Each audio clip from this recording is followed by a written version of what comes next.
You guys gotta take a look at this e-bike right here, the Mokwheel Obsidian ST in this Desert Camo with its aggressive fat tires, full suspension, and rugged build. This e-bike looks ready for anything, but does it actually perform as good as it looks, or is it just marketing hype? Today, we're gonna find out.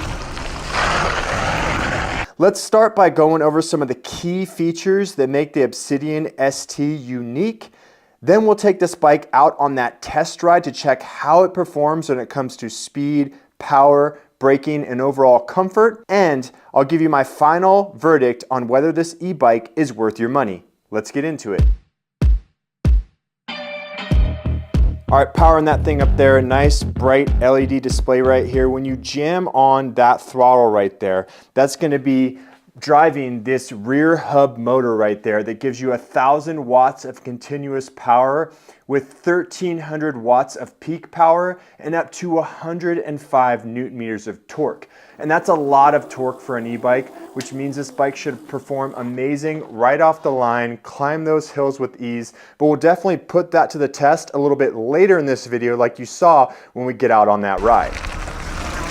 Driving that rear hub motor, we got a 48 volt 940 watt hour battery. This thing's got all the UL safety certifications you could possibly want, and it claims up to 60 to 80 miles of range. But I'll put that to the test a little bit later in this video.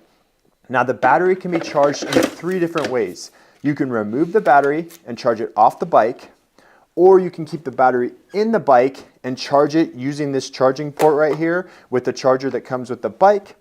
Another cool feature this bike has though is that third way to charge it, which is this extra port right here that you use the Mokwheel 1000 watt inverter you can get on the website, which then allows you to not only recharge the bike, but also plug any additional like cell phones or other devices you might want to charge up. And this also allows you to charge the bike using solar panels, which is pretty dang cool for you more adventurous riders. I've got links down in the video description down there to all this stuff if you guys want to check it out. So head over to the Mokwheel site if you guys want to see what I'm talking about. Now this bike is rolling on 26-inch rims with nice, fat, beefy 4-inch tires on there, which should give you plenty of comfort and support. Another cool feature on these is you see this white little band right here. That's also reflective, which is just going to give you a little bit more protection if you're riding on the road so cars can see you just a little bit easier. Now for the brakes, you got these Tektro hydraulic brakes, which is cool. Hydraulic brakes with rotors and metallic pads. It actually comes with an extra set of brake pads, which is pretty awesome because e-bikes will tend to wear through those being a little bit heavier. These calipers, these brake levers right here, they look pretty good too. You can see right there the hydraulic hose that runs into them to provide that hydraulic braking power. There's also an additional cable right here that allows the bike to sense when you're applying that braking power as well. You can see the hydraulic line that runs back there into a hydraulic brake caliper. You got the metal rotors on there. These are Tektro. You can see the 180, 180 millimeter rotors. We'll see how this bike stops and how those brakes perform a little bit later in this video when I get to the ride and review on this bike. Now this is a full suspension bike, so you can see the suspension fork up front right there. It's got adjustments to be able to lock that fork all the way out or open it back up depending on what type of riding you're doing. That is a coil shock, so it's gonna have an adjustment on the other side. You can tighten down to kind of adjust the overall compression of that shock. And then on the back here, this is actually an air rear shock. So you got the valve right here that you open up this little red cap. I went ahead and I pumped that up to 150 PSI based off my body weight, and that got me about the right amount of a sag or adjustment in that shock right there. But this thing also has compression switch right here, which you can use to lock the shock out.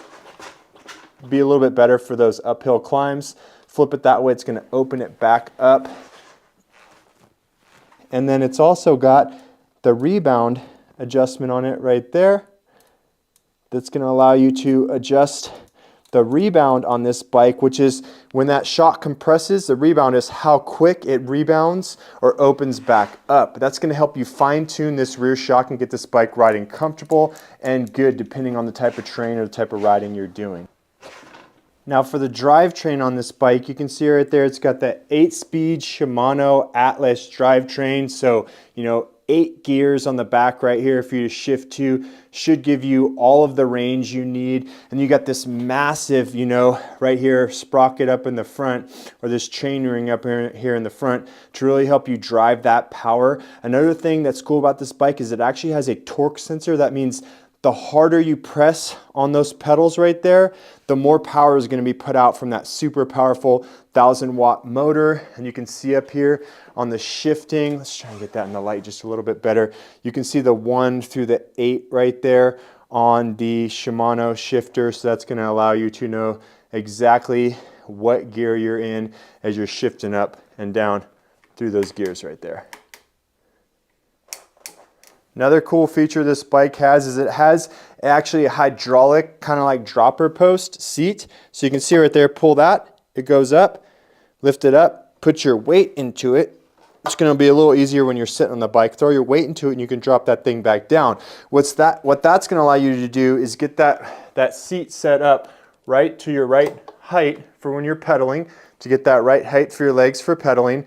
And then if you want to head back downhill, you can just drop that seat back down, get the seat a little bit out of your way, give you a little bit more comfort. Really going to be helpful for like off-road scenarios when you're trying to really maneuver this bike and get that seat kind of out of the way. On the back of that seat right there, you got the tail light on there. So let's get that thing powered on. You can see just like your standard red light, and it's got a couple different modes.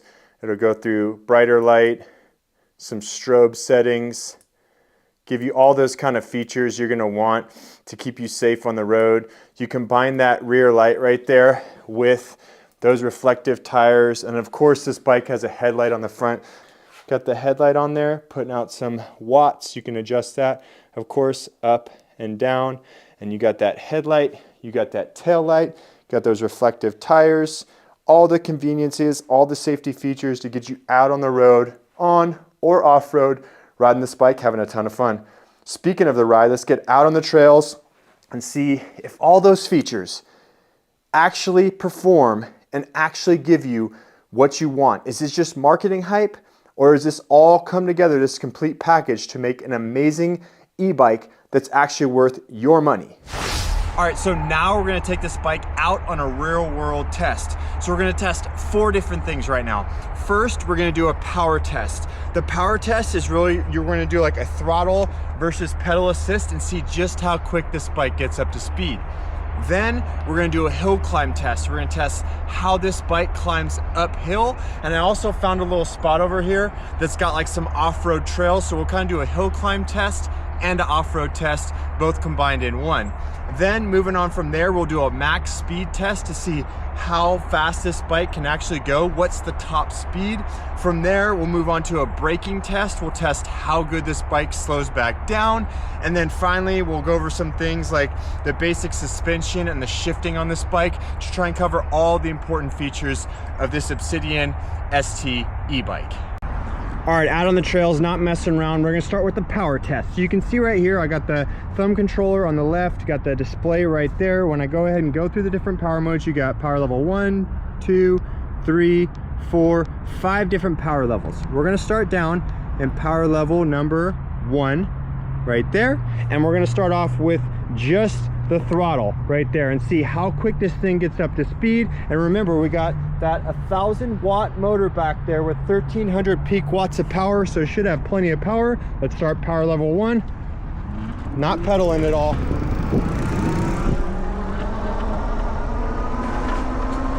Getting up to 15, 16, 18, and this is going uphill, 19, 20 miles per hour, topped out at 20 miles per hour. All right, let's quit messing around. Power level 3, right? 4 is gonna be a little bit more acceleration. Let's just go ahead and get right up to power level 5 right here. Boom, where's the 5? There we go, power level 5.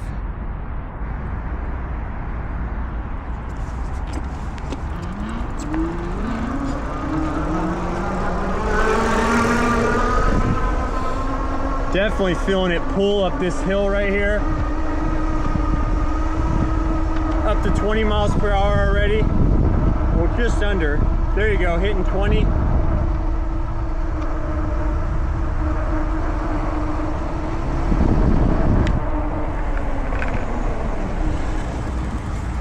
And those brakes are slowing me right back down again.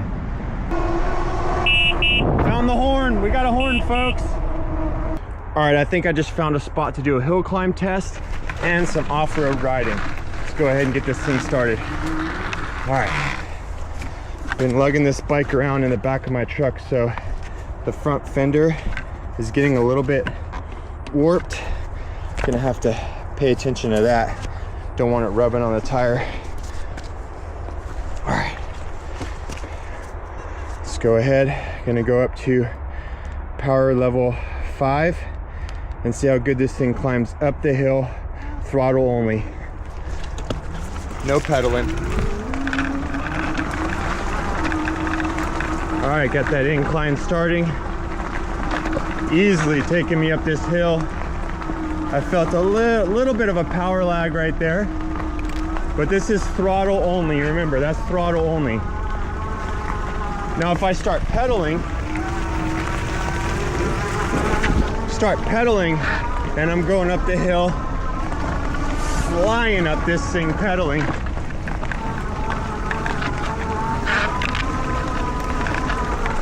Woo!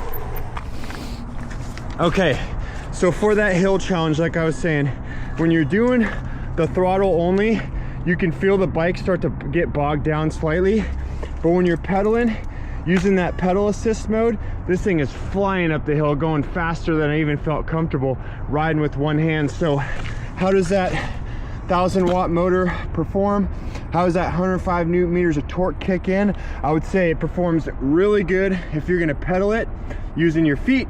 If you're gonna be a little bit lazier and just use the throttle right here with your thumb, you're gonna get a tiny bit of lag out of this, but it still got me up. Wanted to redo it again with like both hands on. I was easily hitting 20 miles per hour, pedaling uphill right there, so plenty of torque, plenty of power. All right, so now it's time for a max speed test. Got this flat road right here. Throttle assist mode, as we saw, it limits you at 20 miles per hour. Pedal assist mode, I think it's gonna allow me to go a lot faster. How much faster? Let's find out. Power level 5, pedaling, pedal assist mode.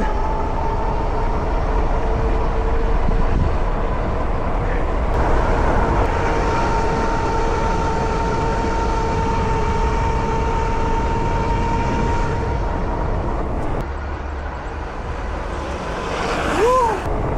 Let's test those brakes, slow them back down. Front brake only. All right, so max speed right there, up over 30 miles per hour. Now it's time to do the braking test. Put these Tektro brakes to the test. See how those 2-piston brakes work and if they'll slow me back down. I'm out here on the road. I'm gonna use these lines right here.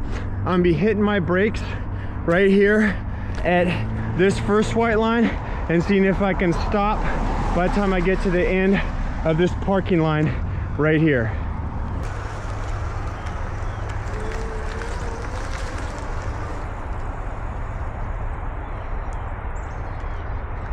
Getting up to speed. Stopped right at that line. Slid a little bit. It's a little bit wet out, but brakes definitely had plenty enough stopping power right there. Using the front and rear brakes when I was stopping easily brought me to a stop before that white line right there. So braking power is good. All right, we're gonna just do a real quick shifting test. Starting in the 1, I'm gonna shift all the way up through gear 8 real quick right here in front of you guys. This is Shimano shifting, so you expect it to shift smooth. Let's test it out real quick. Starting off 1.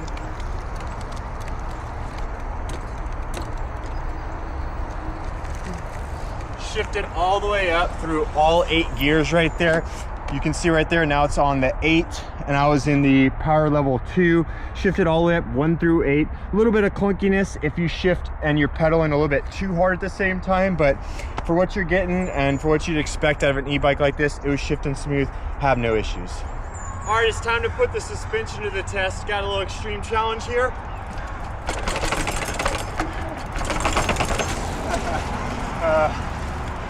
Should you ride your e-bike downstairs like that? Probably not. I'll double check all the bolts on this, but suspension was working good. Bombing down those stairs right there. I got one more stair challenge.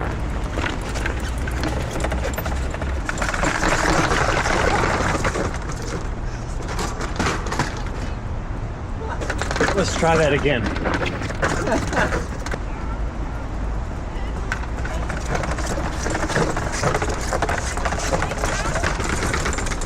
All right, let's talk real quick about the range on this bike. So I've been riding this bike, testing it over a couple days now. Today we're on day 2. I actually charged it on the very first day in my ice cold garage. Got that thing up to full 100% battery power. From there, I've been putting it over, 2 different days of riding. And this battery right here, you can see the range is still fully in the green.